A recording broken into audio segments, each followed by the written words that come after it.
All right, I guess we'll get going. I went ahead and started the recording. I wasn't planning on recording tonight because I hadn't heard from anybody that they're going to be missing tonight. But since we're still short of 2 or 3 people, what's the harm in recording it? Okay, let me share my screen.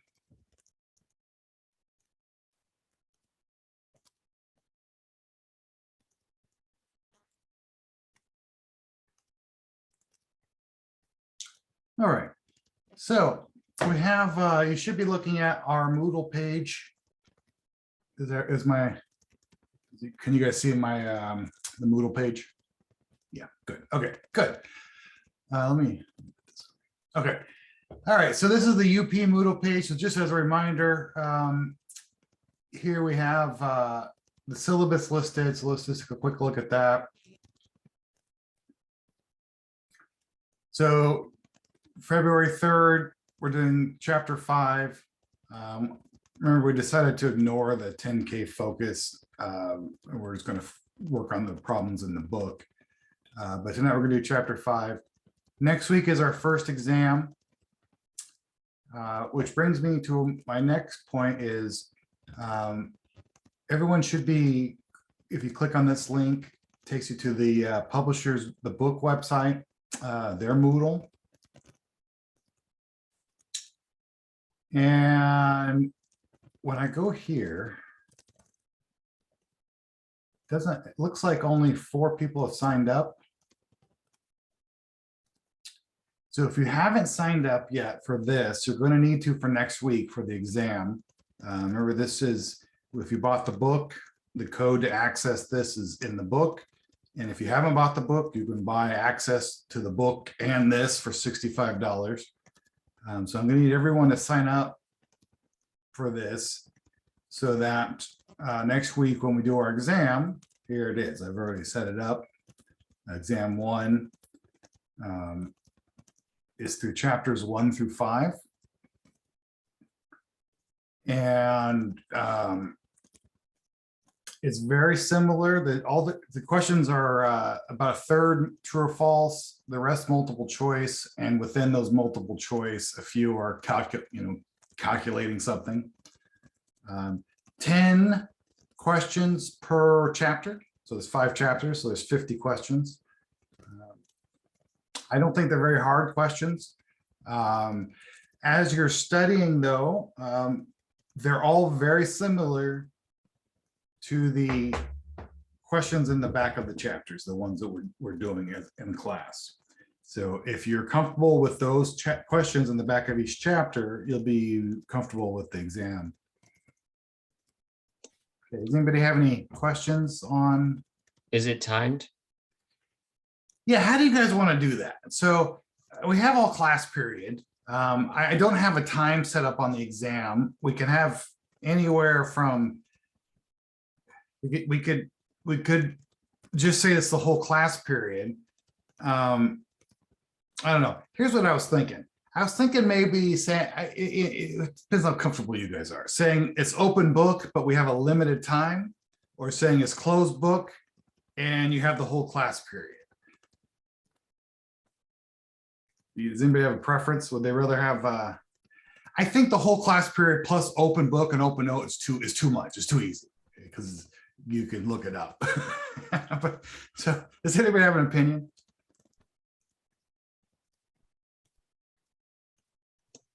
I'd rather have more time. That's just me though. 50 questions seems like a lot for, even 2 hours.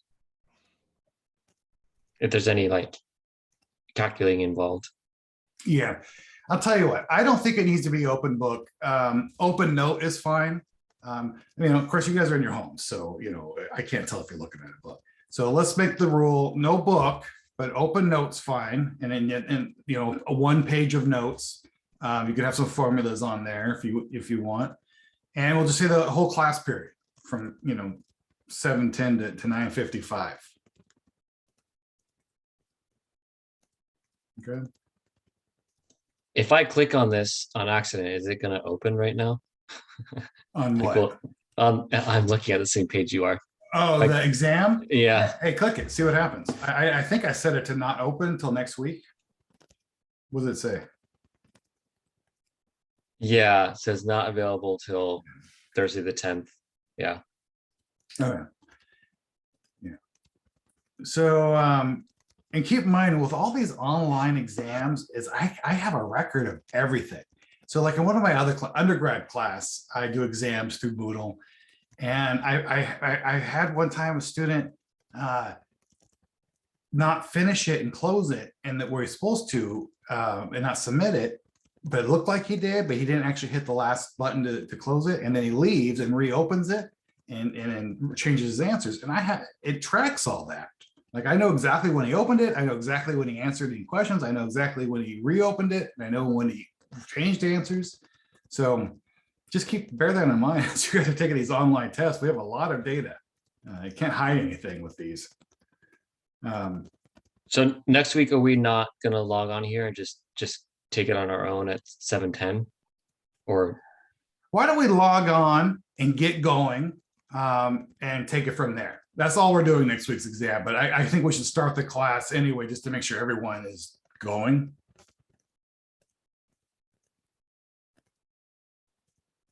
Yeah, I don't need to sit here. We don't need to sit online on Zoom doing it. I'll be available. I mean, I'm not proctoring you guys. I can't see what you're doing, but I'll just make sure I'm available if you have questions that you can pop on chat or on email or something. Let me think about that, but log on to here and then you guys would take off doing your own and I'll be available somehow for problems that pop up.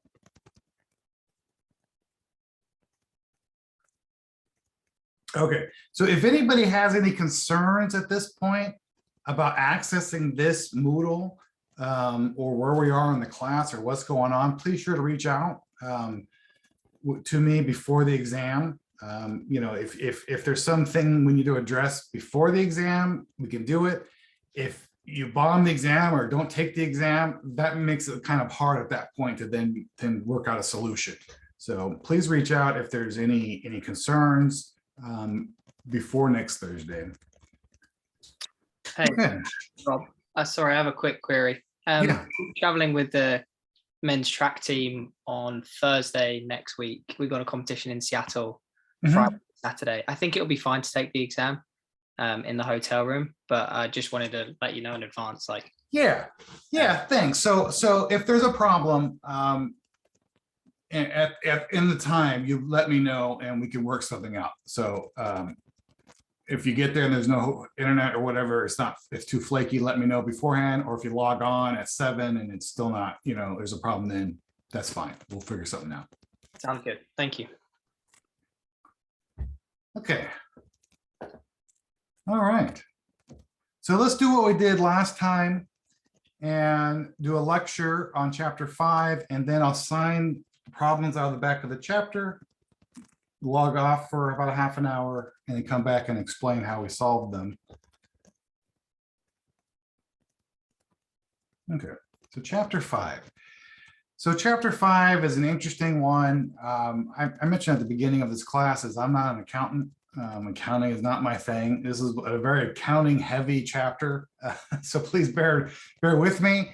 I'm really good at, I get the financial analysis part, but sometimes when we're trying to figure out how, like all the accounting rules, my eyes glaze over. But anyway, please bear with me, but for the accounting stuff. So tonight is all about revenue recognition and operating income. So we talked a little bit about revenue recognition in previous chapters. So remember, this is like part of the accrual method, where when we account for the money, the cash, is it when we get it or is it when we do provide the service? So companies that are on accrual will often recognize revenue as their preferred way. So let's talk about how we analyze revenue. So of course, the book likes to start off with an example. This time they're using Pfizer. Back into my notes here. Okay. So Pfizer uses the revenue recognition method. And so we can see here from their income statement, their revenues are this much, right? So this is what an income statement on a revenue recognition looks pretty normal. So let's dig into a little bit though where this information comes from. So generally, a revenue recognition rule is that you recognize that revenue at the point in time when the good was sold, when the service happened, not when you got the cash, when you got the payment. It's the trigger is when your when that revenue was earned, not actually obtained.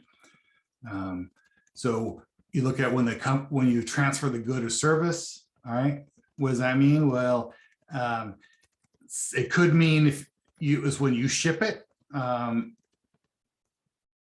but most time it means when the customer obtains it, the good or service, right? Not when the customer pays for it. Right. And this is a kind of this transferring title is very legal heavy. So there's this whole area of law where when it comes to when is title transfer, and there's lots of different complications. So when you're in your accounting team has to be clear when they're doing this. So what happens when do you recognize the revenue if you take it out of your warehouse and you put it on a shipping truck, and the shipping truck is not your shipping truck, and it's not the customer's shipping truck, it's a third party, for example, and that shipping truck crashes on a bridge and sinks into a river, right? So the title never transferred. So do you recognize revenue then? At what point in time does that control take place? So the type of industry, the type of product would all factor in how you do that. Okay, so most industries sell things on credit, especially B2B. It's all on credit. A little less in retail as far as the final customer, but even in retail, you buy from your suppliers on credit. So that means I take the goods now and I'll pay you later. It's great. The company would recognize the revenue when the goods are transferred, but we have to analyze it as that time to pay means something as far as the financial health of either or both companies. Okay. So to expand on that is you recognize the revenue on day one when the title transfers, not when the cash comes in. So if the cash comes in 15 days, great. If it comes in 6 months, not so great, but it doesn't change when the revenue is recognized. So that how we look at that delay will help us understand the strength in the financial statements. Okay. So how we do that, again, this is kind of getting to more kind of a legal analysis here, is in this contract for transferring the goods, I'll sell you this good or service and you pay me the money, right? You have to look at who is the contract, who's the party, right? So both parties should be clearly identified, and the terms of that sale should be very specific, as specific as it can be. And then you need to identify any performance obligations. Right? Can you transfer the good, or is there a precedent action that has to happen? For goods with more than one service, or for contracts with more than one good or service, right? You have to look and see if there's separate performance. Are they both being delivered on the same day, or is something going to happen one time and something going to happen another time? And if it's separate, you need to recognize that revenue separately. And you have to determine the transaction price. So that's sometimes that's pretty easy, but sometimes the purchase price is variable, right? So you have to estimate that. Okay.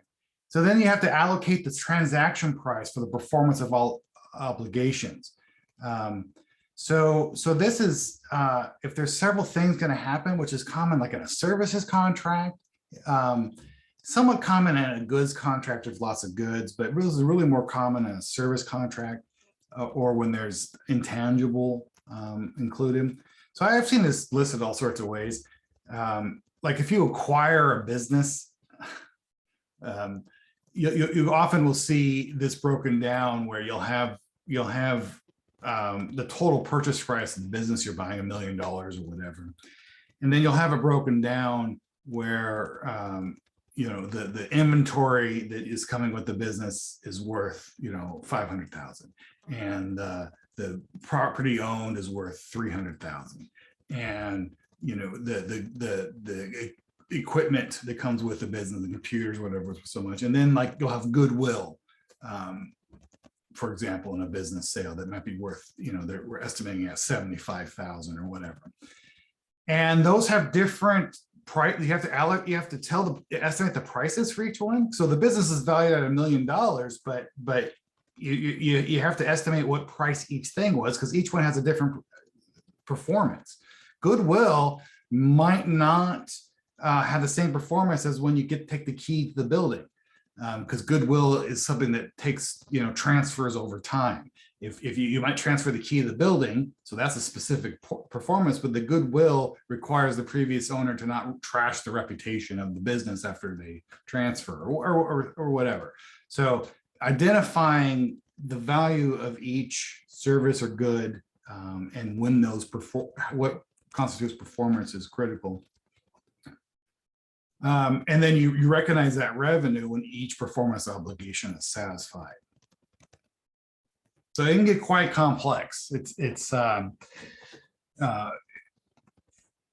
mean, it seems pretty obvious if you're just buying and selling one thing. Like, why do you need to go through who obviously we know the customers are, the supplier A to purchaser retailer B, but you might have multiple parties that are involved, including like a shipper. So identifying all these steps is very clear to understanding when the revenue will be recognized.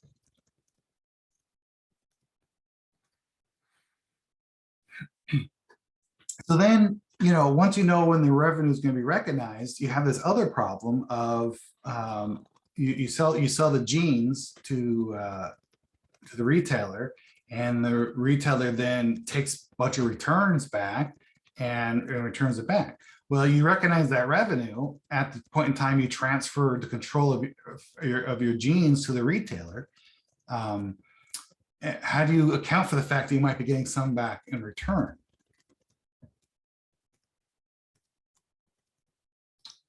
So that's just one example. The other examples of these complications for revenue recognition is non-refundable upfront fees. Happens all the time.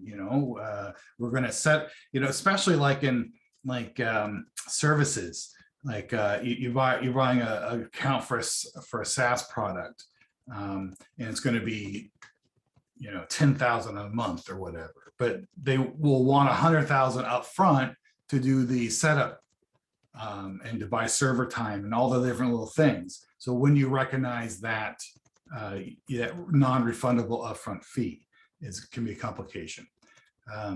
Bill and hold arrangements, right? I can't take possession yet, so I'll buy it from you. You hold on to it. So how do you recognize that?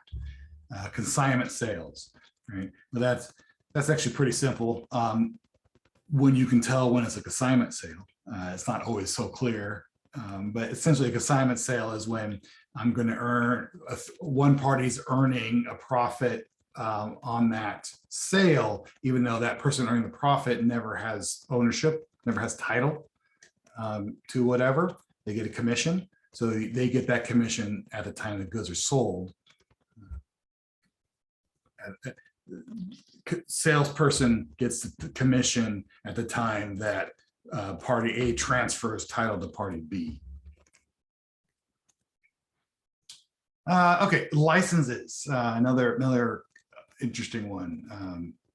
Right, so in IP world, like when do you recognize the sale of intellectual property? So it's typically when the customer has the first access to use that, the first legal right to use that IP. Franchises have some interesting concerns. Variable consideration, right? So do we know, I mean, so consideration's used a lot in this chapter. So I don't know if you're not a lawyer, maybe you don't know what consideration means in this. Consideration is the element, the most critical element of a contract, so also like a sale. So consideration is what you're giving up in exchange for whatever. So if you're buying something, the property is consideration for one party and the money is consideration for the other party. If you're trading goods, the items you're trading are the consideration. So if that consideration is variable, you have to guesstimate what the what is going to be at the time the transfer happens. Multiple element contracts, again, we talked a little bit about this. Like if there's different things in there, you have to really identify the value of each and the performance obligations for each. The right of return we're going to get into, and gift cards. Retailers love gift cards. So when do you recognize that revenue? It's really kind of an interesting problem. So you end up recognizing it when the customer comes in with the gift card and buys the good. So you don't recognize it when they buy the gift card. Recognize it when they buy the good. So you can have these companies have billions of dollars of cash they're holding on to that's not recognized as revenue. It's recognized as a liability and a cash holding. I mean, the weird thing about the gift card, I think, is that businesses love gift cards because people buy them and they lose them, or they don't ever use them. So there's just this forever on your balance sheet, a liability and a cash holding. Okay, so then there's the right of return. So this is the problem. Returns happen in the future, but after the revenue is recognized. So how do you account for that?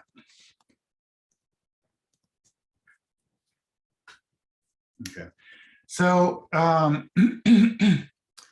Raytheon. Used in the book as an example of this cost-to-cost method, and when you have these complex contracts. So I actually worked for Raytheon for a time. They're one of the world's biggest defense contractors. So I worked for the division that made torpedoes for submarines. I did IT, this is years ago. But up in Seattle, they have a test facility, an R&D facility, where they have these huge tanks of water and they make torpedoes and test like the fluid dynamics, and pretty interesting stuff. But anyway, so they work on these big projects. The book uses an example of $10 million, but like a Raytheon project is close, it would be 100 million or a billion or 10 billion over multiple years. So how do you recognize that? Well, so they use cost to cost. So you estimate the proportion of the cost involved at each time period, and then apply that proportion to your revenue to recognize. It's actually pretty simple, nothing too complicated here. But if you follow the logic, so if they have a $10 million contract with the military, and they're estimating it'll cost them 7.5 million to fulfill the contract. What they do is at the end of the year one, they look at their actual costs.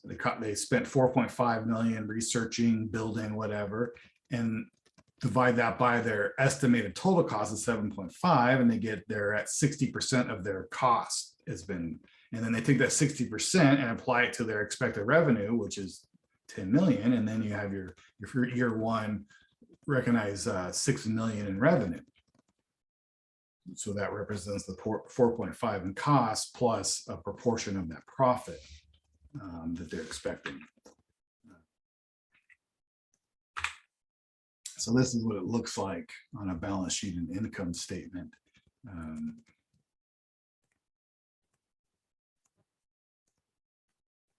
So just exactly what we're talking about. So for year one, the cash asset, a negative 4.5 million, right? Negative 4.5 retained earnings.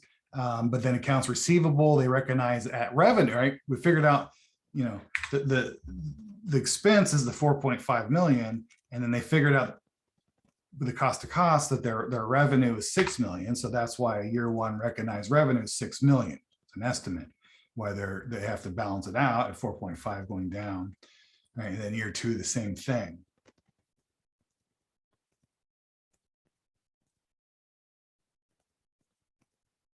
The income statement, same thing. So cost of sales, right? Their expenses goes up by 4.5 million, and their revenue goes up, recognized at 6 million for year one.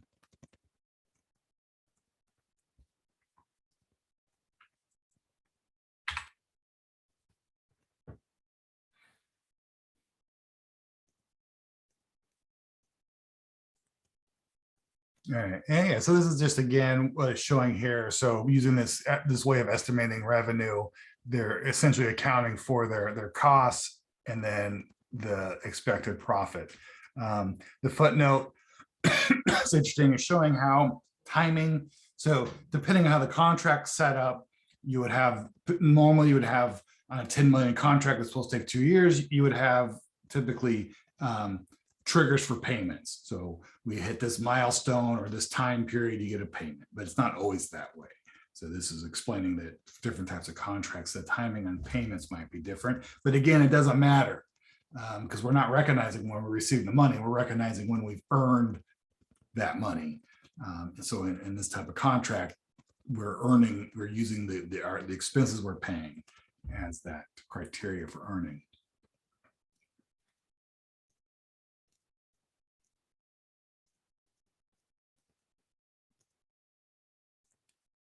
Yeah. So in the Raytheon example here, they're trying to differentiate this between receivables and this cost incurred but not yet billed contract assets.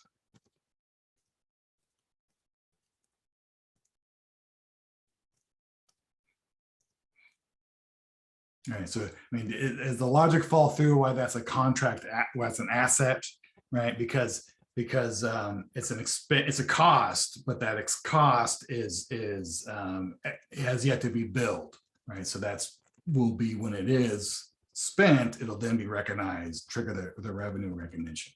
So it's kind of like a receivable.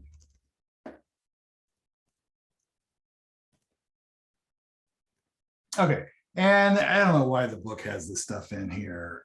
I don't know if it's interesting or not, but it's this new this way of doing cost to cost and this way of doing the 5 steps has been spelled out in an update from 2007, and so the industry was surveyed, and you know the CFOs were unsure how they're going to incorporate this. So there was a lot of concern around reviewing customer contracts. So you go back and now I have to go back and review contracts to make sure they're recognizing revenue in this new specified way from their existing contracts. You know, so what? I don't care if the CFOs have trouble with it. This stuff is to protect the public. These rules are set up to make it clear for us as analysts to evaluate what the CFOs and the companies are doing. So I don't care if they don't like it. It's kind of an interesting way to put this in the textbook. Okay, so many companies offer a variety of sales allowances. So this is going back to the returns. So there's others, there's discounts, retailer promotions. You know, there's all sorts of things like car dealers make a ton of money not off the sale, but if they meet certain quotas, they get a rebate from the manufacturer. So if if you sell, Ford dealership sells 10,000 cars, and that's probably a high number, but it's a lot of cars in quarter one, and they meet that threshold, then the manufacturer will give them a bonus. So then dealers will sell at or below cost, counting on getting that bonus. Well, how do you recognize that? If you're recognizing revenue, that bonus, well, this is how. Same kind of thing as a return. How do you recognize a return with which is happening after you recognize your revenue. So an important thing about these sales allowances is they reduce the cash to the company as you're recognizing it. Right, so GAAP requires the amount of cash expected to be received, which is net sales, not gross sales, net sales.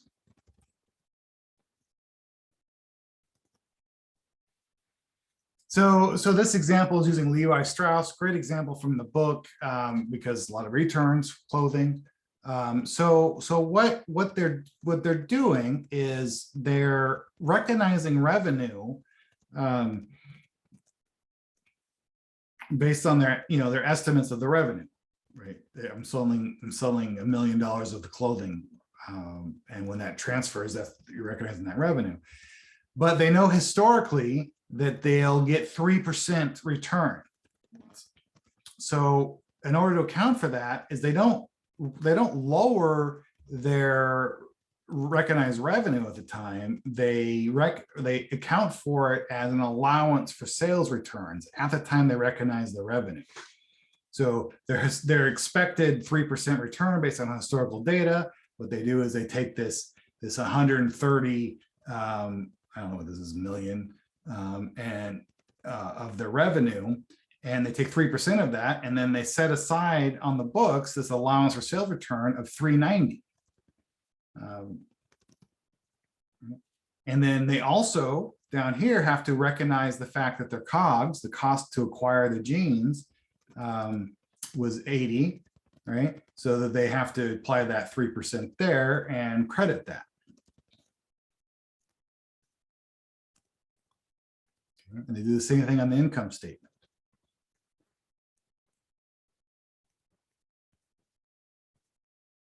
So then you look at the sales net on the income statement, and it should be the recognized revenue minus the allowance, right? Because we just learned that GAAP requires to report net sales. So the balance sheet shows this allowance, but the income statement doesn't show that, it shows the net. So we can look at it that the net is 126.10.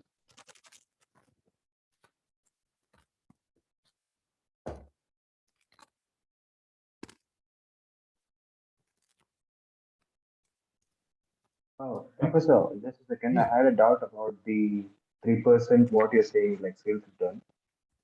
Is that 3% determined on basis of something like keeping any base or any past experience?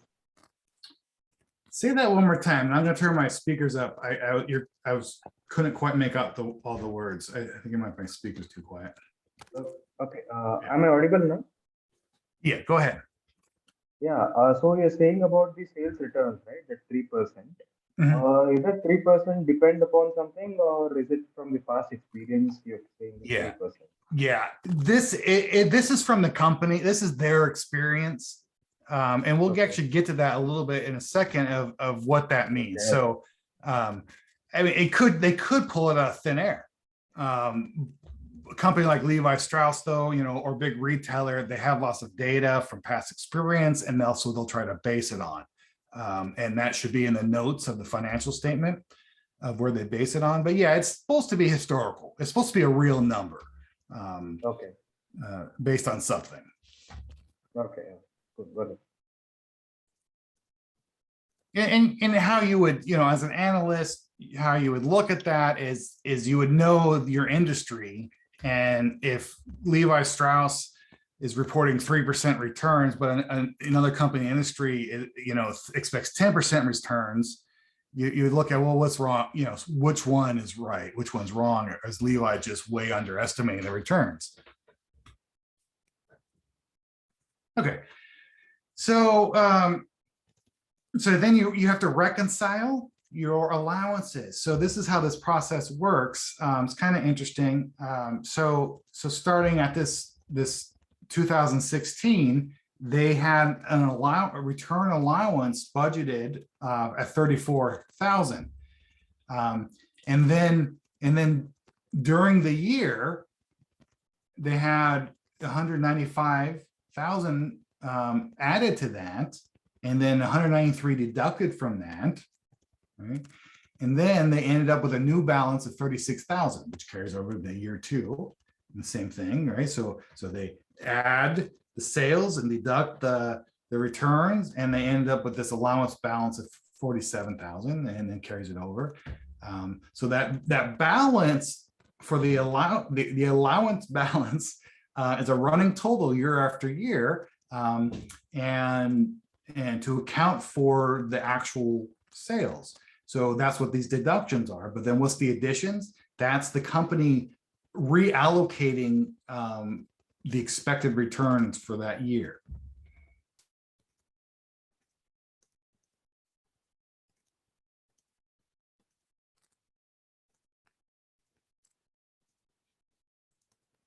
And so they have the second chart here for discounts. I'm not sure what this, the same kind of thing, whatever their discount means, is allocating for that lowered sales, lowered revenue.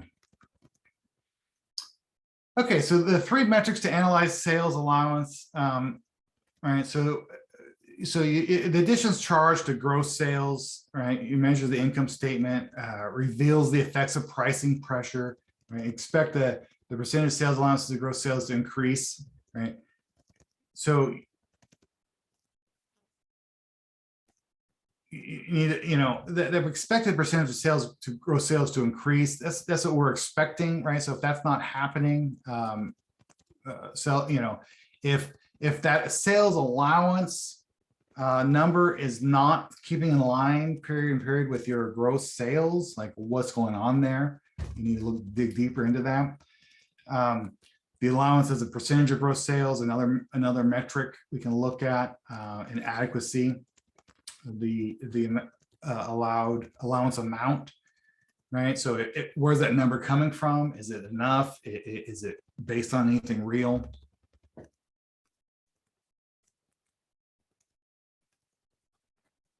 Okay, so here's an example for Levi. So number one is this additions charged to gross sales, right? 9, 10, 10.3%, right? So that's well within, it's staying same every year. Allowances to gross sales, 2.8, 3.3. Again, these are good numbers. And then adequacy, you know, jumps way up for 2017. But anyway, the adequacy is this how good they're guessing. So this answers your question, Nathan. Adequacy is, if it's 100%, that means they estimated, you know, 100,000 in returns, and then they actually had 100,000 in returns. So this would be showing how good they are guessing. So if it's 100%, it's perfect. If around 100, great. If this number was way off, if this number was 10% or 200%, then we're like, well, where did they get these allowances from? Like, why were they so off? Did they have a bad run of manufacturing and returns were way high, or did they just really underestimate the numbers? Because if you underestimate the numbers, that makes your sales, your revenue look higher. Right? If you're keeping your allowance low, it makes your revenues look really high. All right, and this is what this analysis adjustment was talking about. That exact scenario where if you tweak your allowances, it can really change the look of your revenue. So there's an incentive for bad managers, for good managers, if you're unethical, to tweak those numbers.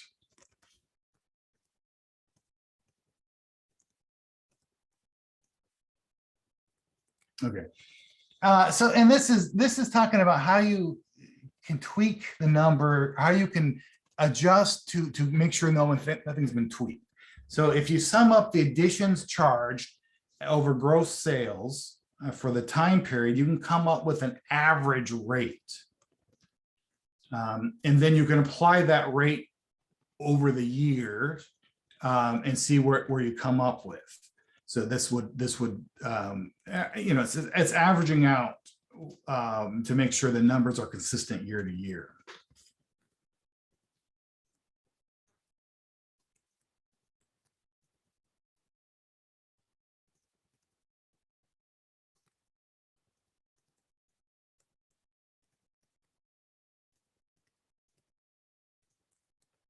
So let's move on away from Levi. Okay. So what happens when you have unearned deferred revenue? So you received the cash before you sent the product or you did the service. Great. This is a liability. So you have this cash on hand. This is the gift card kind of thing. You have this cash on hand, but you don't have the revenue yet from it.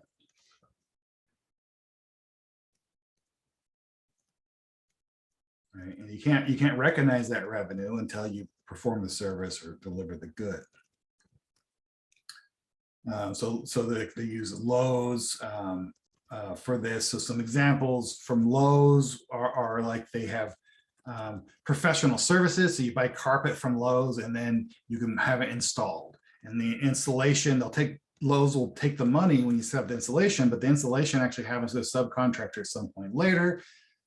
So Lowe's takes that cash at the time you buy the carpet, but then doesn't pay out that service to the subcontractor, doesn't recognize that revenue until like a month later or whatever. So or store value cards, you know, gift cards, we talked about that, right? All right, extended protection plans. You buy something and they will, do you want to buy the extended warranty? So they take that money now and then it doesn't create, they don't have to do, if they have to do anything at all, they don't have to do it till later when the thing breaks. So how do you account for that? So you can look at, make some guesses here of what's happening, right? So if the deferred revenue liabilities decrease, right, the current reported revenue is collected from the customers in a prior accounting period, right? So if they're decreasing, what does that mean?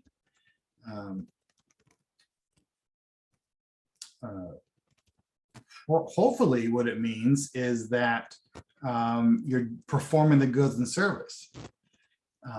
If it's increasing, it could mean that you're having a problem performing or delivering the service.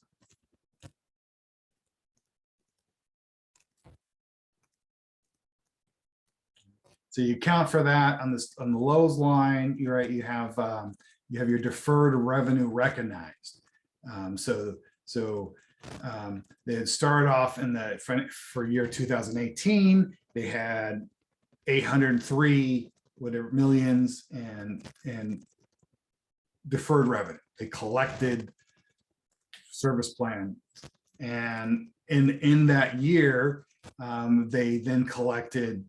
So they had 803 sitting in cash at the beginning of the year. And then in that year, they sold more protection plans and had 414 more in cash. But then they had 390 pay out because people's things broke and they had to service them. And then at the end of the year, they add that all up and it's 827 of cash, but with a liability associated with it.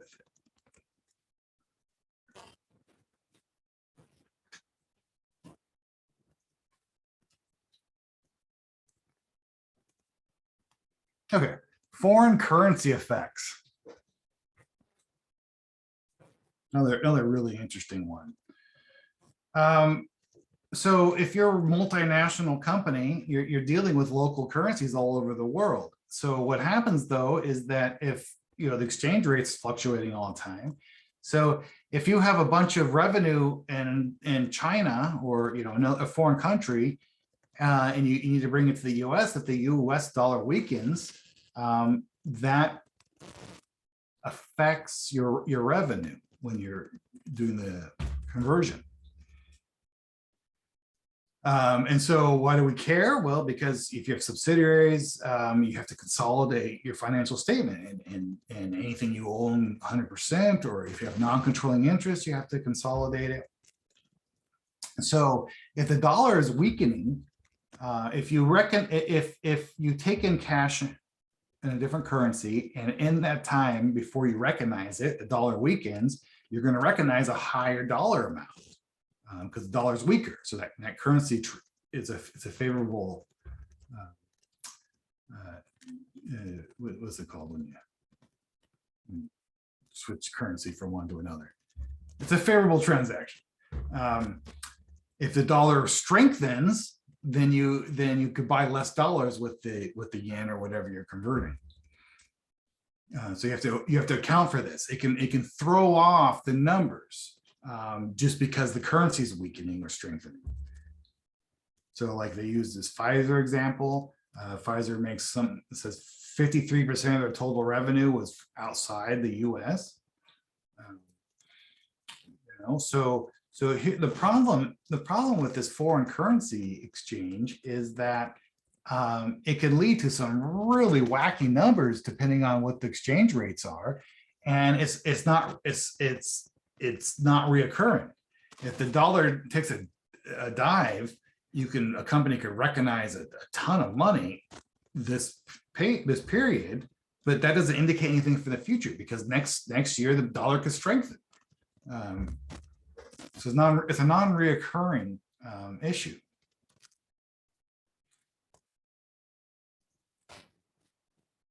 Yeah, so if you write the sales contract in euros, and the dollar weakens in that time between the sales contract and then the time you recognize the revenue, right? Then it can represent an unusually large gain, or if it weakens, it could represent a loss. I mean, this is a problem. It's a problem for operations too, not just for analyzing the financial statement. If the dollar weakens, it can make the company financially worse off. Okay, so how does it affect cash flow, right? So U.S. company borrow, if you can borrow in a foreign currency, and then if the U.S. dollar weakens, the company will realize a loss because it will have to pay more U.S. dollars, convert to that foreign currency. So that can really impact cash flows. Foreign subsidiary cash can be repatriated, and this is a whole thing. In fact, this chapter talks about it a lot later on. Oh, it's that spot now. So there's this whole accounting concept called like transfer pricing, and it's a way to get your cash offshores, so you don't have to pay U.S. taxes on it. And companies love to have cash sitting offshore just so they don't have to pay a tax. They can't use it because you can't come back to the US, but they'll have it sit in Ireland. Billions and billions of dollars, so they don't have to pay cash on it. One of the reasons for this Tax Act from 2017 was that we gave a one-time lessening of that corporate gains tax, and down to 15% from 35%. So for that year, for this time period, companies could repatriate all that cash and pay a lot less cash. So they started doing that. It's good. But that makes the numbers really wacky for this time period.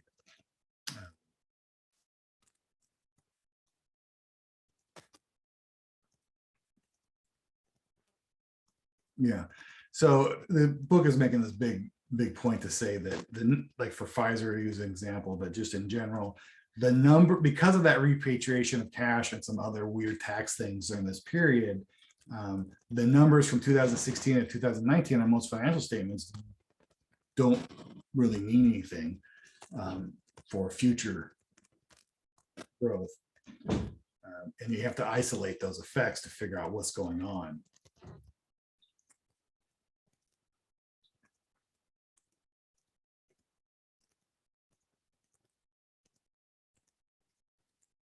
All right, so what about accounts receivable? What about them? Accounts receivable is a very powerful tool to analyze a financial statement.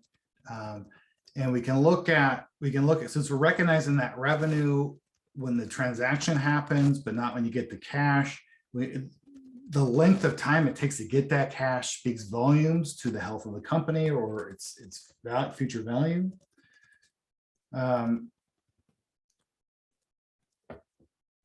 So there's a couple different ways to analyze this to see of how uncollectible accounts affect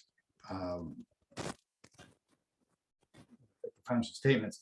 So here, this chart on the bottom half is saying, the typical division of aging, on a typical invoice would be like a 210 net 30, meaning you'll get a 2% discount if you pay within 10 days or make a payment within 10 days, and then or pay off the balance within 30 days. So you're motivated to do it real quick. But if you don't do that, you typically will have a past due amount of 60 days or 61 to 90 days. And then you can see from this is that the longer it's past due, the less likely you'll collect it.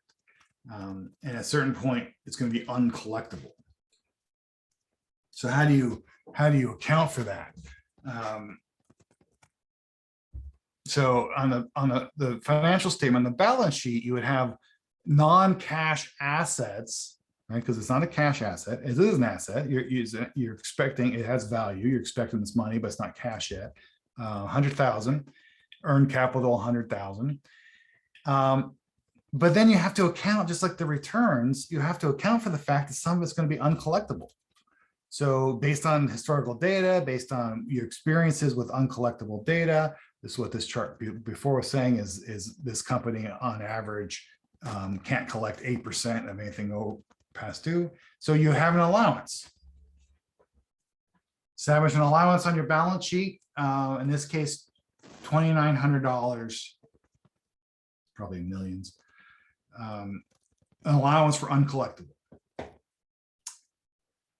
So when that's the net of that is that you have a 97,100 in accounts receivable. All right, so it's the same kind of thing as the returns. It's the same concept. So did they arbitrarily pick that number based on historical? Yeah, it's data? The same kind of thing with the returns where it's based on your history of collecting. There's no standard because it varies industry to industry and company to company. But it could indicate a couple things which we'll get to. But most companies know this. There's a certain amount that says you'll never collect, and it's a pretty easy calculation that you can see that you never collect on anything that's past due more than certain days. I don't know for this particular example where they came up with this number, if that's accurate or not, but most big companies would have a good idea how much they're going to write off.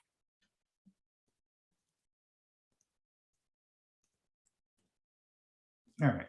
So this uncollectible thing. So the example is in bankruptcy. If the customer goes bankrupt, it's no longer collectible. It's just a write-off.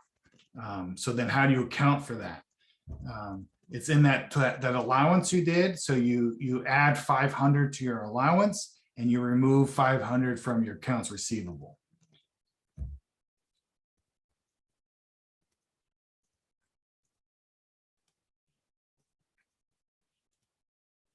But now let's get to the analysis, because we're not in an accounting class, we're in a finance class. So here's how we can analyze that is we want to look at the magnitude of the accounts receivable, right? So this is average sales over average accounts receivable, and you get a number. So they use the Pfizer example of 53,647 over the average accounts receivable, and you have this 6.6 times. And that's kind of a weird thing. Like, what does that mean? Well, that means your average accounts receivable is for your sales is turning over 6.6 times in this period, right? But it's a much easier, more intuitive thing to look at the days sales outstanding, because then you take this by an actual number, not just sales. So 365 meaning days per year over your turnover, and you get your days turnover. So you're collecting on average 55 days for Pfizer to collect. Pretty good. So they can collect their accounts receivable on average 6.6 times a year. It's a nice cycle. All right, is that good or bad? I don't know. You have to know the industry to know if that's good or bad. That would be really bad in software, but maybe it's really good in pharmaceutical. So how do you interpret this? So when accounts receivable is growing more quickly than sales, right? So this is that first number. If this is going down, right? If this number is getting smaller, that means average AR is going up or sales is going down. Right? That's how that ratio, right? So if that number is going smaller, if that goes from 6.6 to 5 or whatever, it's lengthening your your DSO, right? And there's a higher percentage of accounts receivable to sales. That's not good, right? You're a higher percentage to waiting for money than you're selling. So that's typically bad to see that number go down. So it's not favorable. So that means, it could mean that the company is becoming more lenient and granting credit. Why would they be more lenient? What's going on with that? Are they trying to boost sales more than they should? Are they in a weaker position, so they're taking less good customers, right? Which, is that credit quality is deteriorating, right? So the credit of the customers is becoming weaker. They're weaker customers. They're less likely to pay off. So for Pfizer, it has this example, the accounts receivable turnover, that 6.6 they calculated. We see that has up from 2014 was 5.6. So the higher the number, the better. The higher the number means that the quicker they're getting their accounts receivable as a ratio of their sales. And the average days outstanding, lower is better here. So it was 65 in 2014, and down to 50, it takes average of 55 days. So Pfizer's improving. And that's, that's good. It's maybe this is Captain Obvious Day here, but you like quicker AR because it improves your cash flow. Okay, so then you also need that was magnitude, right? So we also want to look at quality. So we can look on the 10K for the roll forward. This shows movements in the account, right?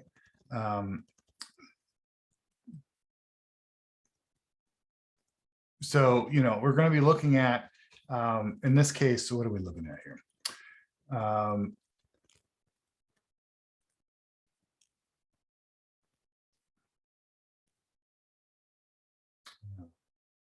I don't know why I'm drawing a blank at what this is trying to show us.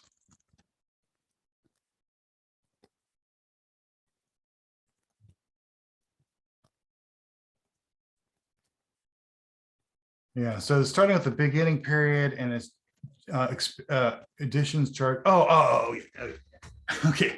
Sorry, brain fart for a second. Okay, yeah. So this is the allowance of write-offs, right? So then they're showing as rolling total of adding to that allowance, and then their actual write-offs and then you have your rolling total balances. So then you can look at how this is changing over time to get a sense of the quality of the accounts receivable. This one, so I think this is Levi Strauss here. So you can see that their charge-offs on 2018, their deductions are going up. So what does this mean? It could mean that credit quality is improving.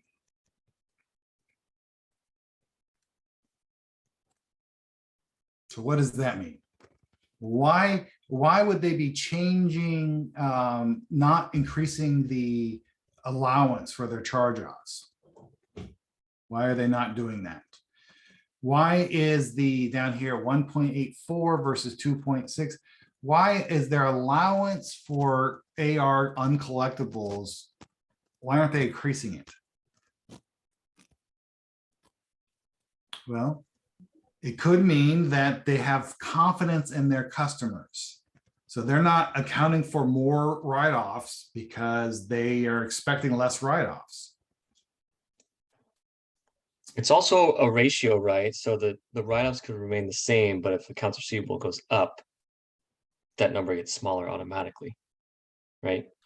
Yeah, I see where you're going with that. Yeah, that's true. I think here though, I mean, the lesson is focusing on less the ratio, but on that if they're increasing the allowance. So you're absolutely right. But I think the bigger lesson is look at that allowance increase and try to figure out why they're not increasing their allowance.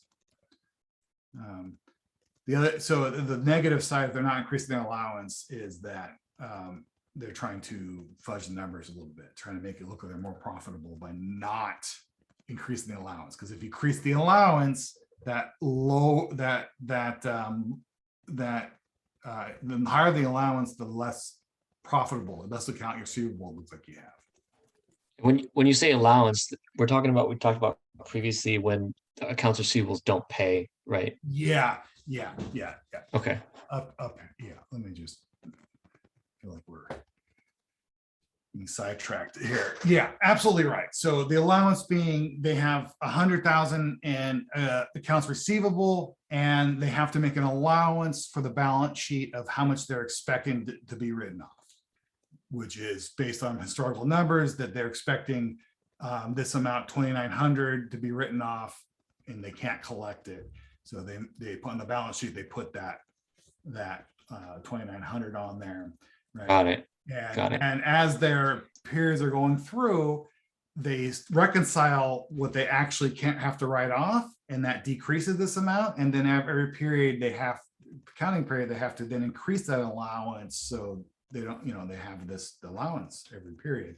So if they're not increasing it, which is shown here, then why are they not increasing it? They're not increasing it because they think that they're going to have less write-offs. That's a good thing. Or they're not increasing it because they're financially struggling, or they're trying to make the numbers look inaccurate. All right. So the managers do that because it's all an estimate. There's no hard numbers. They do that because they can make other things look different. They can make revenue look different, expenses look different. They can make them look stronger than they are. They can manipulate earnings that way, right? So isn't there some sort of way to consolidate that, or they can just move earnings to the next quarter almost by increasing the allowance of the write-off over what it should be, right? And then yeah, no, I mean you're pointing out an exact tactic. Yeah, you're absolutely right. That's a way to make today look different based on the future. And so if that make that, so the way the book focuses on is making that allowance look smaller than it should be. But you could also do the same thing. You could make it allowance too big, which will make today's numbers look not as good, but tomorrow's numbers look way better.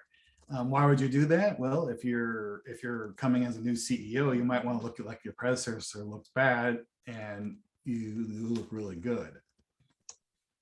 And people always talk about like smoothing of the balance sheet, so that you don't have choppy quarters Yeah, traffic quarters are bad. We don't, it's like the company out earns its estimates for their quarterly earnings report and their stock goes down, right? Because we just don't like unpredictability. Hey, speaking of stock going down, do any of you own Facebook? Yeah. And then, the same thing, like if they had a great quarter last quarter, they could have increased allowances and then moved those earnings to this quarter so they didn't get destroyed by I think it's a 4% miss or something like that.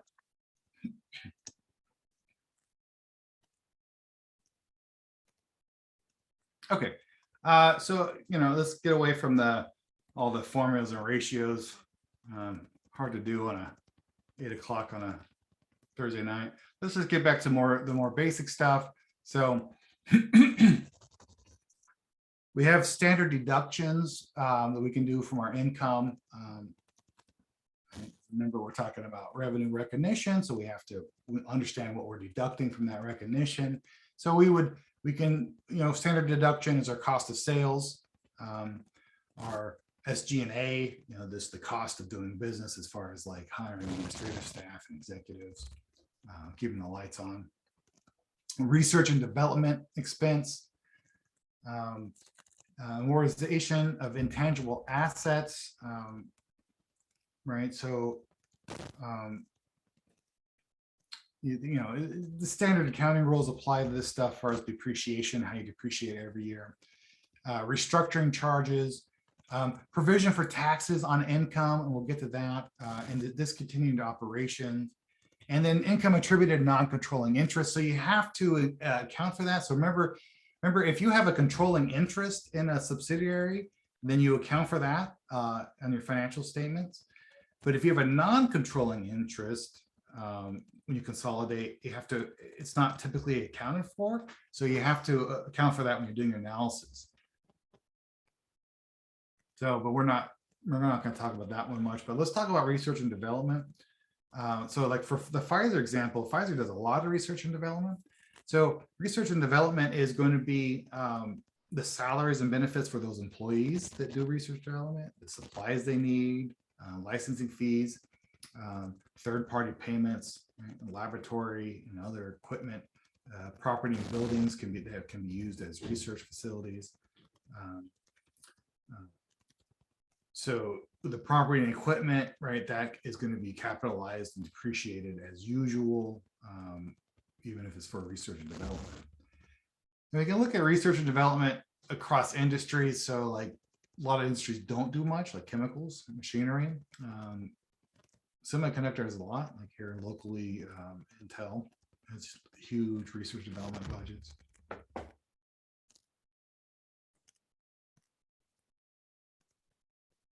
Okay, so what do we care about here? So what we care about is we want to look at the R&D expense over time, right? So we can compare it to its peers. So like Pfizer here is at 15%-ish, which, we don't know, is that a lot of research and development? Is it a little? Look at its peers. So it goes, some of these pharmaceutical companies are spending 25% of their revenue on R&D expense. And some as little as 12%.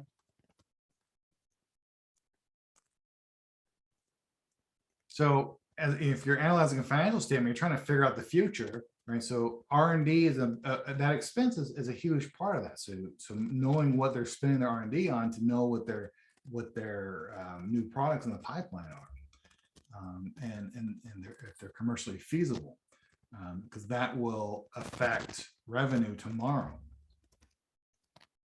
Right. So then the other interesting thing here is this accounting for tax expense. So why are you accounting for tax expense? Well, the book is focusing on this particular example of this repatriation. So corporate tax was reduced from 35 to 21%. And then repatriation, one-time forgiveness down to 15%. So you have to, let's look at the example.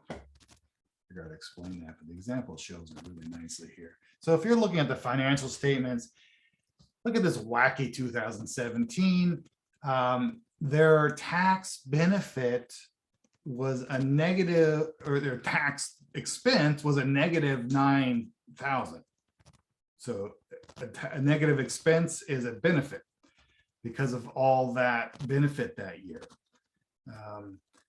So you can't really use 2017 in any kind of analysis or trend because it's a one-time event. In fact, some companies like Pfizer, and even though that act wasn't passed until 2017 or wasn't going to effect, they knew it was coming, so they started making decisions beforehand to take advantage of it. So 2016 numbers are off, and then 2018 numbers are off.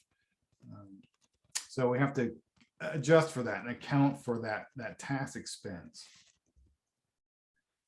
So as the book recommends, and I recommend too, in the notes of the financial, of the 10K, the tax provision is one of the most important sections to read. So I always read the auditor's statement, never skip the auditor's statement, and read the tax provisions. Okay, and then there's discontinued operations, which we got to also look at, right? Because we care about operating. Right? You make a future prediction about the value today and the value tomorrow based on their operating. That's why we spend a lot of time taking out interest-bearing income doing analysis and focus on operating. Well, it's the same thing with discontinued operations. Discontinued operations might be making today's numbers look a certain way, but we don't care about that because if it's discontinued, it's not going to make tomorrow's numbers look a certain way. So you have to account for that if they're divesting in a business segment or selling off a subsidiary. You account for that net income or loss and adjust the numbers for that. Because it's transitory, it's largely irrelevant to predicting the future. And to be classified as discontinued, it really needs to be a strategic shift for the company or had a major effect on the financial results. Okay. So pro forma, this is the last little section, we'll just quickly wrap up here. So companies love, so, if you're a public company, you're going to release everything in GAAP. That's just how we do it in the United States. It's required under the SEC in most circumstances, but GAAP is going to make it look bad. So companies, if you have something to hide, so companies will come out with their pro forma. And that's, well, here's a financial statement we calculated a different way. And trust us, this is better. So there's no official opinion from the SEC about pro forma statements other than they're allowed, but read them with extreme caution. Do they have to present quarterly earning reports with GAAP, or can they do those with pro forma? Or do they do both? So the 10Q is unaudited earning reports in GAAP. I don't know. I actually don't know if that's a rule, if they have to do unaudited in GAAP, but I don't think I've ever seen it not done. Yeah, so you read a pro forma and you can see what the company wants you to know, like what, like in this example, the adjusted diluted EPS, right? So hey, this metric makes us look good. Why don't you look at this? So just be kind of aware of that.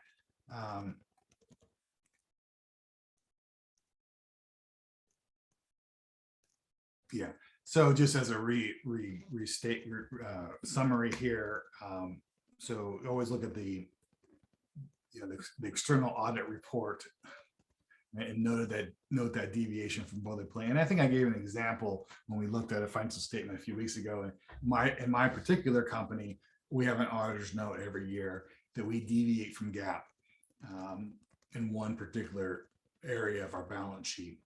And that's important to note. So the auditor by law has to note that. That's why I always read the auditor's comments. So you look for that, look for the accounting policy footnote, look for the key ratios, right? and look, well, as we talk about in this chapter, look for non-recurring items. Yeah, that's kind of the steps.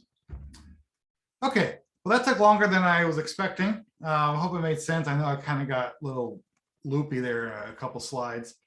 Why don't we assign these problems and then take a break and let you guys work on it. So just like last time, I just kind of randomly assigned to some names. So let's start with Cal. If you wouldn't mind doing Q5-1 and Q5-2. And then M5-15 and M5-32. Okay. Then Teddy. Are you here, Teddy? Teddy drop off? Okay, no Teddy. Nicholas, Q5. Are you here, Nicholas? Yeah. Yeah. Q5-5, Q5-6, M5-17, and M5-26. All right. Okay, Chris, are you here?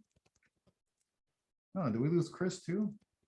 Oh, was I that boring, guys? Everyone's dropping off. Nathan, Q5-9, Q5-9. Q5-10, Okay. M5-19, and M5-28. Okay. George, you weren't here last week, were you? No, but I've watched the recording. Oh, okay, so you know where we're talking about. Yeah. Okay, Q5-11, M5-13, M5-20, and M5-29. And then Taylor, Q5-12, M5-14, M5-21, and M5-30. And Mario's, do you have your book this week? Yes, I do. Okay, it was you that didn't have the book last week, was it? Yeah. Okay, I'm just making sure you can do these. Not trying to call you out or anything. M5-22, M5-23, M5-24. And actually, I don't want to give you all hard ones. Let me give you an easy one too. Why don't you do Q5-3? Okay, let's take a half hour. Come back at 9 and work through and explain how you work through those. Okay, I'm gonna go on off screen for now.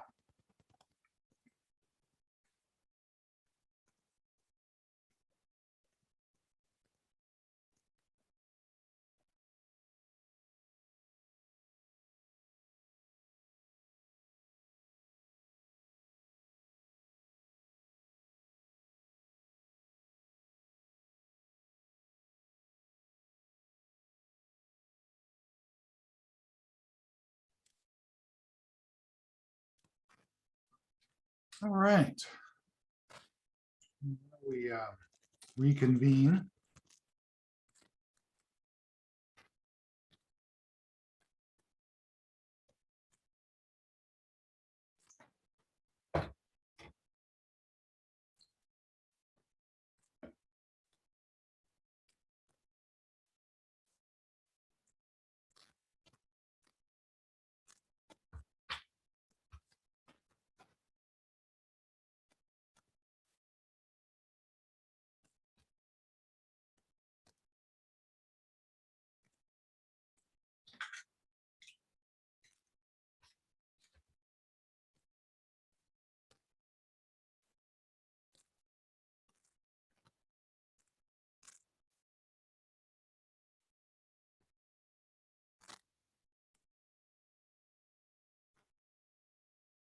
All right.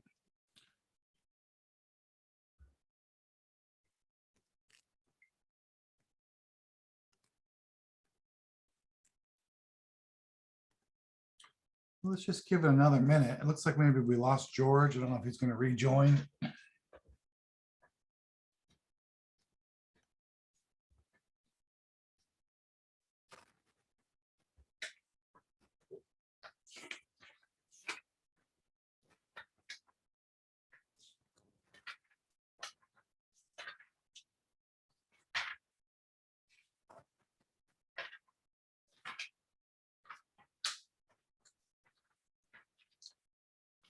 All right.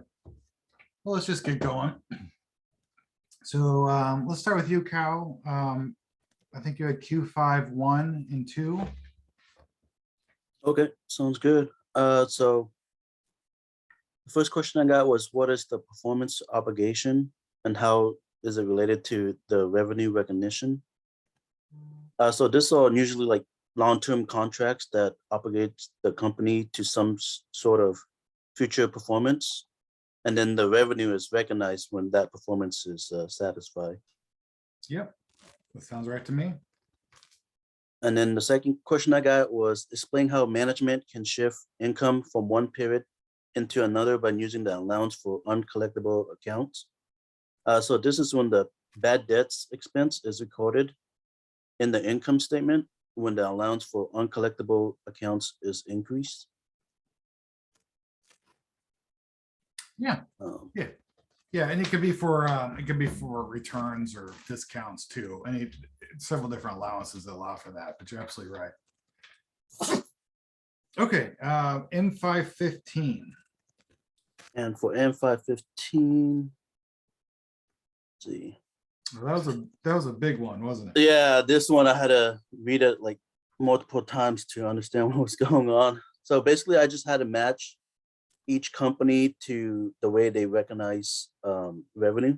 Mhm. So the first one was Gap, the retailer. And for that one, I put it was number 3 because the customer takes the merchandise in store or when the good is delivered online. Yeah.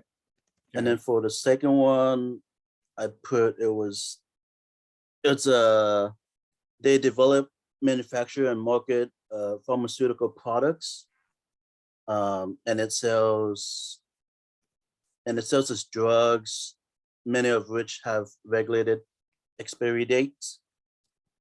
So for that one, I wasn't sure between 2 or 4, but I went with number 2 because I think it said something about let's see, product has expired or cost of return. So that there was some sort of language about expiration on Mhm. there that I thought it matched. So that I wasn't sure if it was 2 or 4 on that one.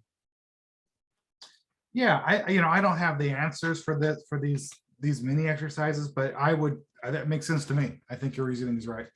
Okay, and the third one was Deere Company, and they manufacture heavy equipment, and they sell it to a network of independent distributor, who in turns then sell it to the customers.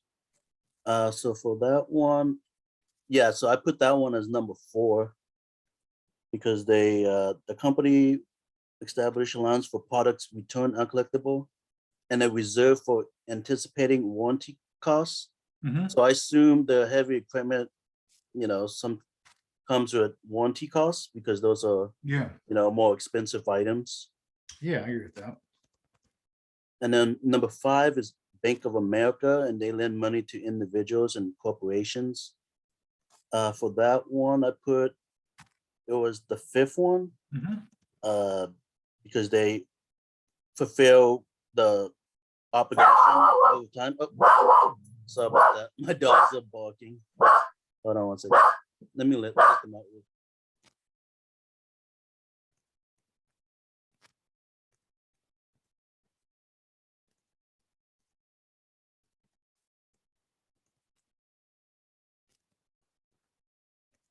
Okay, yeah, sorry about that. Okay. That's So no that problem. was Bank of America, and it was the passage of time that made me pick that one. Yeah. And then the last one was, let's see, Johnson's. Oh, so they manufacture products for the government under long-term contracts. And so for that one, I put that was number 1 Yeah. because they recognize revenue is recognized for long-term construction contracts. Yeah, that long-term contract is a dead giveaway for cost. Yeah. Cost. Yeah, and for M532, I didn't get a chance to finish that one. Yeah. Did you make any progress? No, I was still reading it when we Yeah, started That's again. fine. Don't worry about it. All right, great. Thank you. Yep. Teddy's not here. Nicholas, you still here? Yeah, still here. Great. So MQ5. All right, perfect. So that is what effect, if any, does a weakening US currency have on reported sales and net income for subsidiaries of US companies?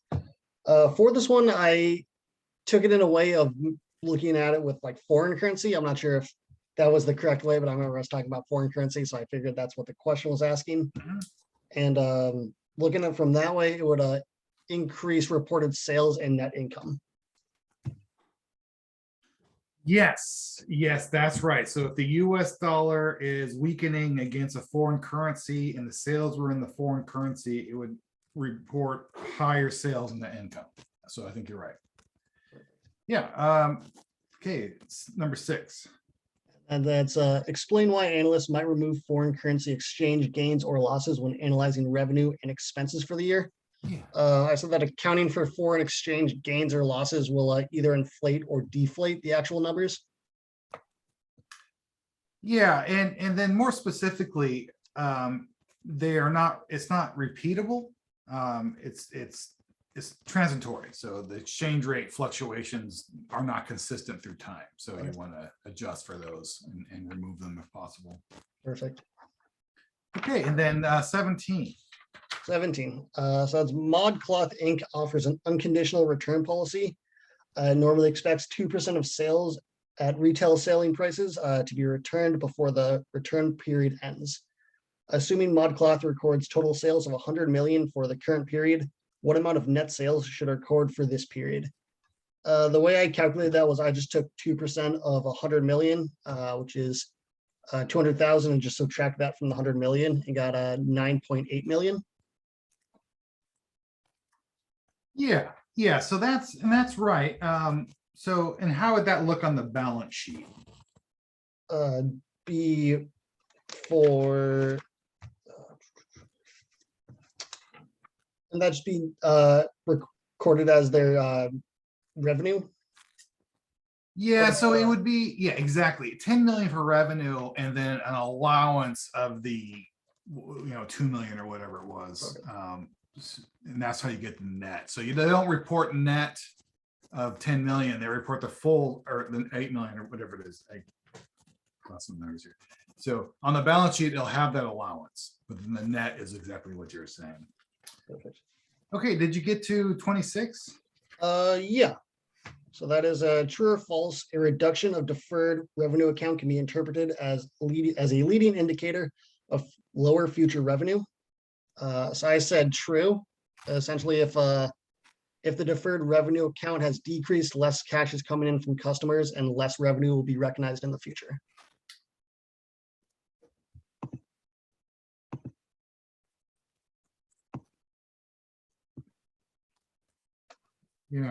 Yeah, okay. Is that right? I think you're right. Why am I pausing on that? Give me 1 second. That's right.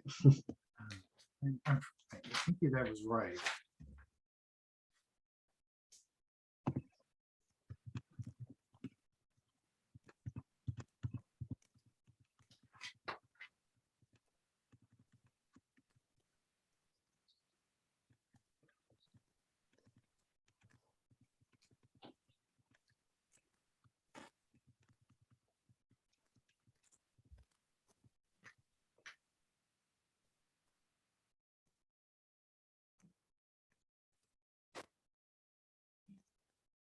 I don't know. Yeah, no, I think you're right. I don't know. I don't know why I was I getting- at least got the answer looking at slide 30. Okay. Yeah, it's consistent with that. No, I think, yeah, I know, I think you're right. I'm not sure why I didn't like that, but deferred revenue can be attributed to an indicator of.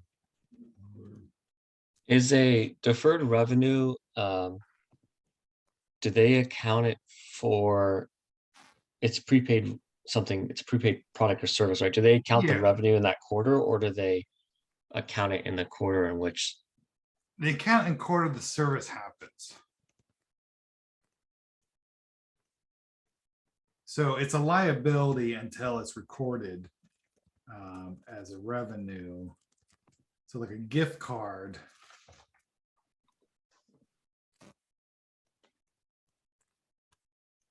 Yeah, no, you're absolutely right. I think that's just, I don't know why I got slowed down that, but that's absolutely right. Yeah,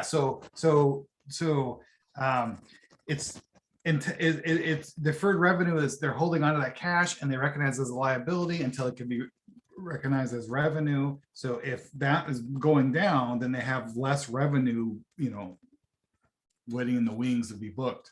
So you're absolutely right. Okay, that was 26. Great. So then who's next? Nathan. Yeah. Professor, can you just allow me to share the screen? I have written down some notes. I'm Okay, sorry, okay. Nathan. I didn't hear my speaker. You're quieter than everyone else when you speak. Maybe because you're Oh. so far away. Yeah, say that again. Just a second. Yeah. Am I audible now, Professor? Yeah, I can hear you now. Yeah.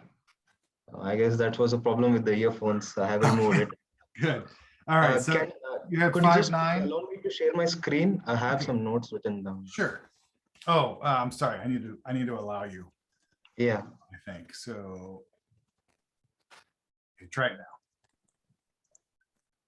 Okay. Okay, so I just jotted down a little bit notes for the question. So the first question was, what is the concept of pro forma invoice and why this income measure had been criticized? So basically, we all know that pro forma income statement are a non-GAAP numbers that company management believe provide for their advantages or a better presentation of their financial performance. Mhm. And moreover, they feel that we have to look into their eyes and we have to feel the financial performance is very good. So basically that is a pro forma invoice and pro forma income. Yeah. And pro forma earnings are somewhat controversial in financial community because it overrides GAAP. That's what generally accepted accounting policies, and they're even often unaudited also. So that's why usually they criticize the pro forma income. Yeah. Absolutely right. Uh, Yeah. so No, that was a that good was- point about unaudited. So that's another Yeah. thing against them. Yeah, because people who, somewhat they believe more on the numbers of audited than unaudited. Mhm. Yeah. So the next one was what is unearned revenue? So provide 3 examples for the unearned revenue. So unearned revenue is basically what we spoke in the class was of deferred revenue. So it's like money received by an individual or a company for a service or a product that has yet to be received, provided or delivered. So it's like a future contract. So receiving an advance for any services to be rendered in a future date or a product to be delivered in a future date. Mhm. So that is unearned revenue. So basically this creates a liability for the company at the beginning. The company's obligation to deliver a good or a performance at a service at a future date. So as and when the performance is done, the revenue is recognized in a future date. So that is deferred revenue. So basically the 3 examples what I took was the first one, as it says, advance payment from the customers for the products, and then the gift cards, and the third one was the extended protection plans. Yep. Yep. Those are all perfect examples. Yeah. I always remember the gift cards because that's always the Yeah. companies love the gift cards because they Yeah. get that cash. They don't have to, do anything. You just can hold on to it for years. Yeah. In fact, so many of the companies are earning out of $1 million from those gift cards as of now. So many people won't use it and they automatically get converted as revenue to the company. Mhm.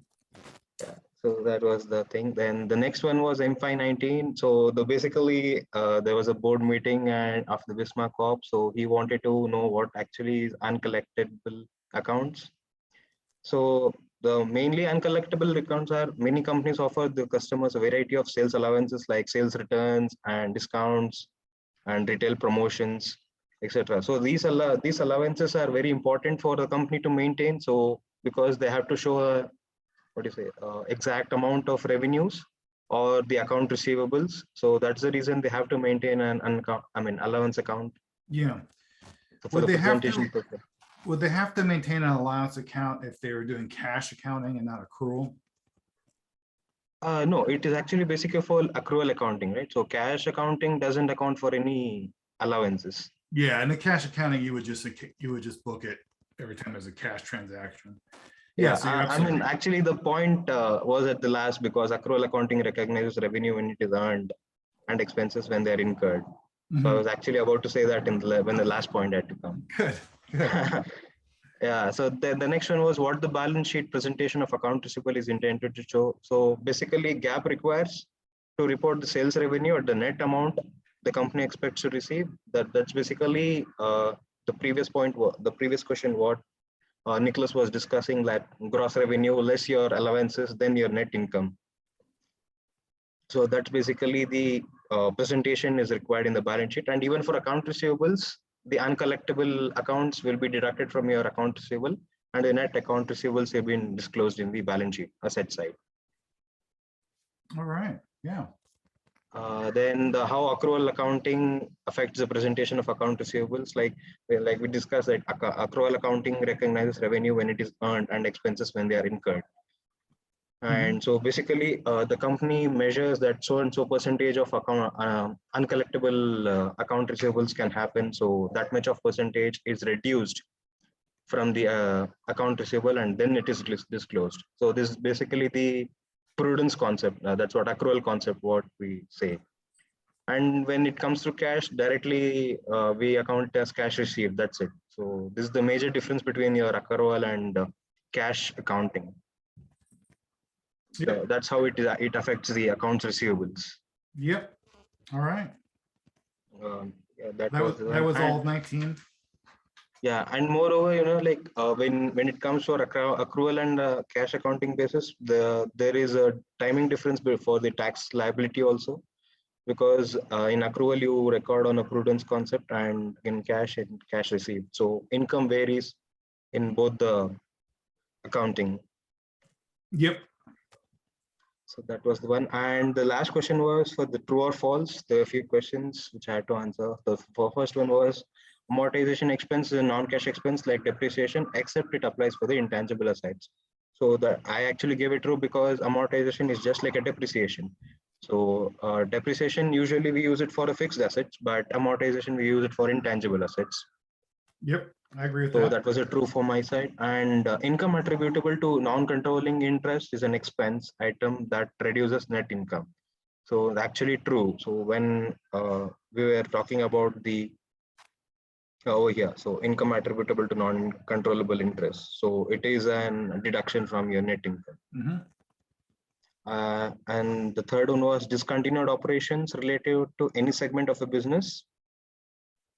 Sorry, to any segment of the business a company is selling. So basically, no, discontinued operations is that kind of a segment where the company wants to divest. So it wants to close down those operations in the future, either in the future or in the coming days. Yep. So it's not a regular what is the income or a regular expense. So we cannot disclose it along with the normal revenue income statement. So false from my side. Yeah. Yeah. It needs to be strategic or materially affect the Yeah. company. Yeah. So the fourth one was the income and the bracket loss of discontinued operation and the gain or loss on their sale are reported in the income statement along with the revenue expense. No, it's a false, because since it is a discontinued operations, it is shown below the income statement. So yeah, the company reports the event at the bottom of income statement by segregating income from continuing versus the discontinuing operations. Yeah. All right. Yeah. Okay. Thank you. Great answers. Yeah. Thanks, Professor. Okay. And then Taylor. Yeah, so I can share my screen as well. I have it in my notes. Because the last one I did not understand. Which screen are you seeing? My notebook? Yeah. Okay, so the first one's Q5. I don't. Yep. Does it say you're sharing? Yes. I don't have that share. Maybe it's me. Give me a second. Can anyone else see my screen? Hmm. No, I don't. Maybe you have to stop sharing. Oh, Is it me? Yeah, you try it again. Could be me. There we go. Sorry about that. It was a long day. Are you seeing my notebook? Yes. Okay. All right, so the first one I had was Q512. How would a company recognize revenue on a sales that included equipment and a multi-year service contract for contract all for one price? I put down they'd recognize the revenue of the sale of equipment at the time of sale, and then they would recognize the multi-year service as a cost-to-cost method evenly over the term of the multi-year service contract. Not sure if that's right, but so that's what I put. The cost to cost may be right. We don't have enough information to know about the cost to cost, but the other part is definitely, yeah, that's that 5 steps of the new regulation, where you would have to separate out the performance requirements of the equipment and the value of that equipment, and separate out the performance requirements of the multi-year service and the value segmented out. And But then they would- one way they might do that is the cost to cost with the service. Gotcha. So there's multiple methods to split multi-year like revenue streams from a contract. Yeah. Okay. Yeah, Yeah. and so that's why the book kind of focuses on the framework and not really a lot of specific methods, because how it's going to vary by the product and the industry. But the main thing is you need to split it out. You have to know what the performance is, the value is, who's Mhm. parties. That's the main focus, is making sure those steps are clear. Gotcha. The next one actually was, maybe I wrote this down wrong, but it was the same one that Cal did. So I don't know if, it's the same one. I might have written it down wrong. Oh, M515. yeah. I think you had 14. Oh, okay. Well, do you agree with his? Did you have the Yeah. same ones? Yeah, I have all the same answers. So, All right. Great minds think alike. and then M521 was just evaluating Procter & Gamble and Colgate's accounts receivable turnover and the days sales outstanding for both. Here's I got 14.26 for Procter & Gamble for the accounts receivable ratio, and 11.10 for Colgate. And then obviously days sales outstanding is just 365 divided by that. So 25.6 for Procter & Gamble and 32.88. Part B was to talk about an explanation for the difference between the competitors' accounts. I put Procter & Gamble has better turnover ratios because they probably have better customer contracts. Solely just looking at net sales, they have 4x or a little bit more than 4x the sales as Colgate's. They're selling to the same people, right? So they probably can negotiate better payment terms and get priority over Colgate. So I'm not sure if that's accurate. That's what I thought. Just because they're bigger, they can probably negotiate more. I mean, who knows? But that logic follows. Okay. Yeah, and the book talked about the credit worthiness of the customer, but they're both selling the same things to the same customers, right? They're both selling toothpaste and toothbrushes to CVS and Walmart. So I think their customer base is the exact same. So I wasn't sure. Yeah, no, so I mean, I think though, which is better? Like, who is Procter & Gamble when it comes to their sales over accounts receivable, 14.26, is that better than Colgate at 11?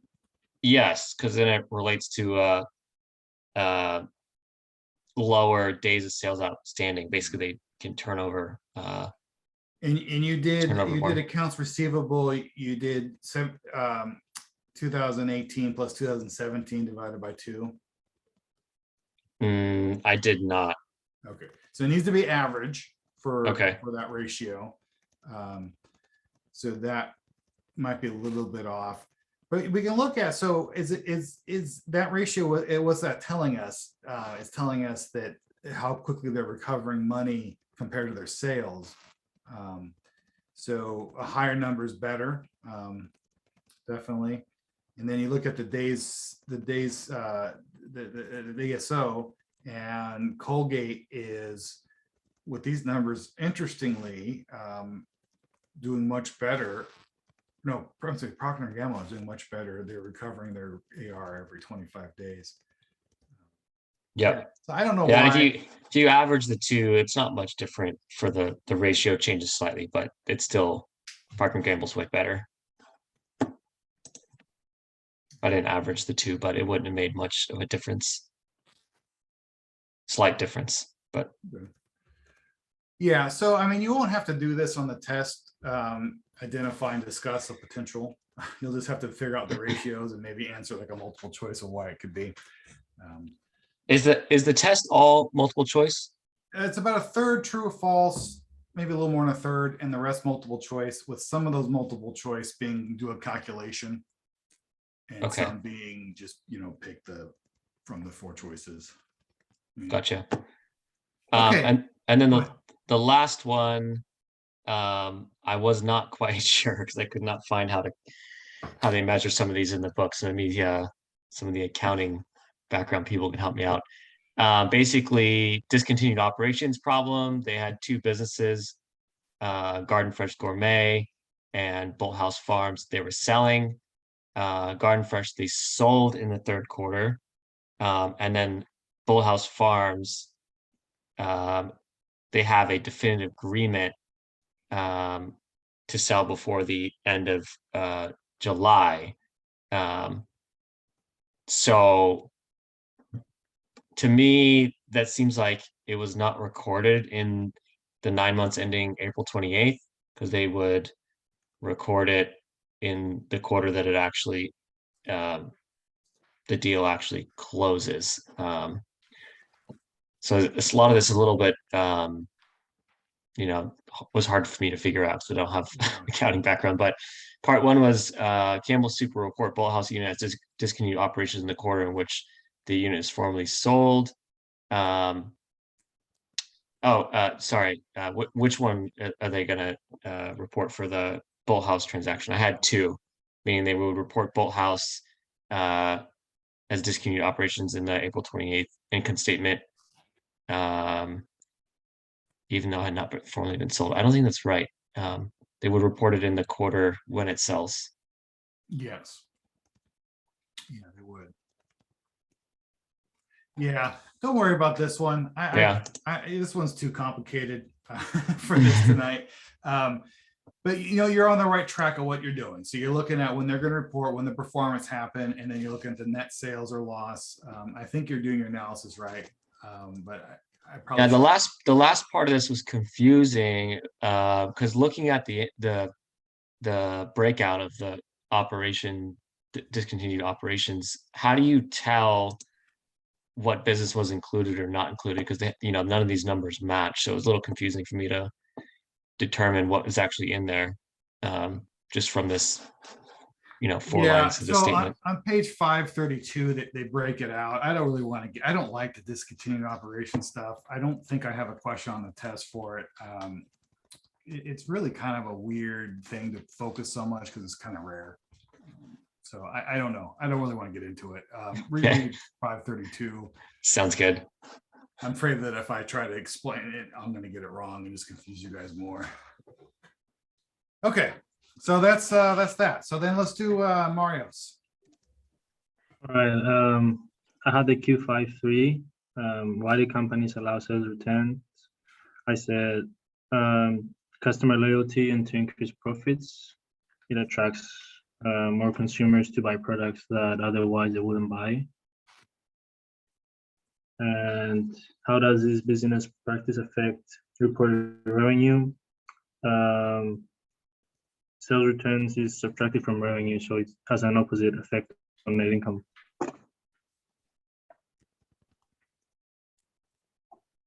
And then M522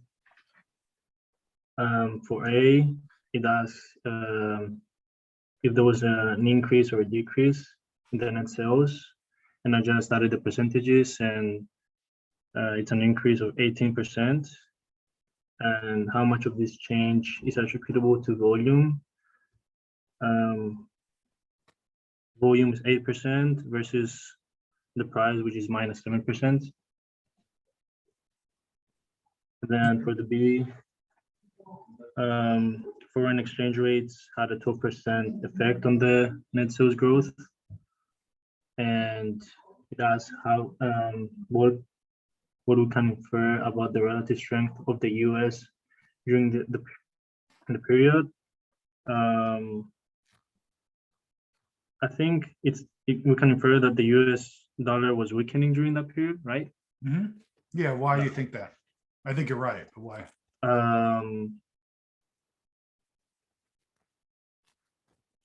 Well, when the currency, when the US dollar weakens,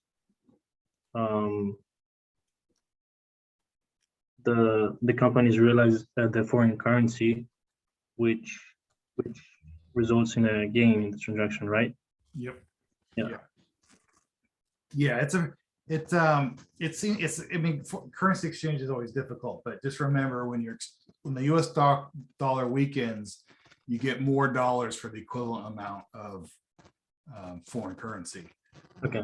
So it makes the numbers go up, makes the revenue go up. Then for C, I don't understand. I think it asks if we can conclude that the dollar decrease in sales for grooming and both companies, like, because it was 1%, if it's the same in the number, if it's the same in dollars for both segments. And I think it's not, because just because it's the same percentage doesn't mean that it's the same decrease in dollars, right?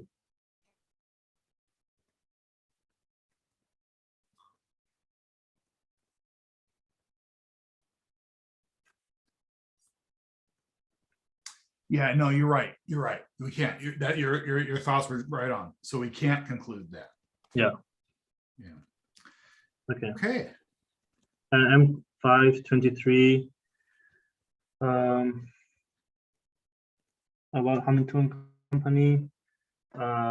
It sells tickets for its upcoming season of 6 Broadway musicals and receives $630,000 cash. The performance occur monthly over the next 6 months.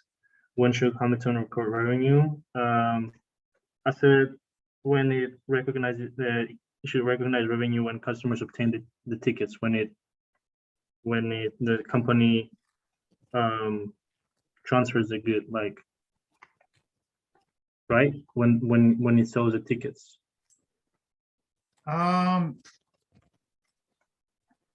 No, I think it's going to happen when the tickets are redeemed at the show. So the night of the show. Okay. Yeah. Okay. It's not necessary though to receive cash to recognize the revenue, right? Say that again. It's not necessary to receive cash in order to recognize. Yeah, the it's revenue. not. It's not. Yeah, it's when the transaction, when the goods or service are received. So I would say the good and service is the actual show. I Okay. don't know. Maybe you could argue that the ticket is the license for that. No, I think it's when the show happens. So Okay. when they got the cash. So it'd almost be like a prepaid, deferred revenue. Yeah, and for the B, I didn't know. I didn't understand what I had to do. What I have to show. So I don't. Financial states effects template. You know what? Yeah, that's on the website. Just fine. Go and skip that. Okay. And then M524 talks about Target, the sale of gift cards. And when does Target record revenue for the gift card? I chose the fourth answer, 90 days after the date the customer uses the gift card, which is when the product return period expires. And then for B, how target's balance sheet reflect the gift card when it's initially. Okay, when let's it- go back. Let's go back to A. You're half right. So it is when the customer uses the gift card, but then they don't wait until the return period's over. Instead, they'll record the allowance for the return period. So it's the third. Okay. Okay, and then what was B? B, how target's balance sheet reflect the gift card when it is initially sold. I wasn't sure about this one. I was between two, either as an asset like cash and cash equivalents because they received cash when they sold the gift card, or a liability as an unearned revenue. Well, your logic is great. So I think the answer they're looking for is 4, but it will be represented at both places. Okay. But yeah, it's a liability until they Yeah. redeems it. Because it's a service they have to give still. Mhm. Okay, great. So I think we're done for tonight. So for the test, log on like normal for the test next week and make sure you're on the website to do the test, the publisher's website, and look at these mini exercises as review. Okay, great. I'll see you guys next week. Thank you. Thank you.